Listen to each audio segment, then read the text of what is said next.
Hi everyone. Today we are going to see how to make banana purees for baby. Some have doubts to in choosing bananas what to give. I used to give maraparam and puvambaram for my baby.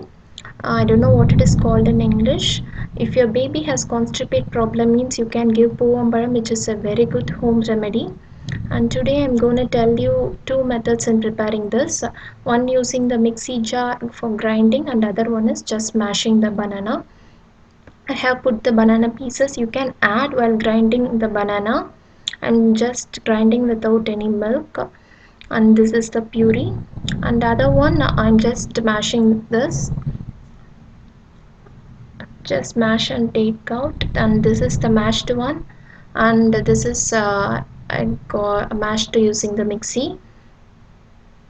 And you can give this fine puree for a baby from 6 to 8 months, and this mashed one you can give after 8 months. That's all. If you like this video, hit like and subscribe to my channel. This is Sati. We'll meet you all in another interesting video. Until then, bye bye.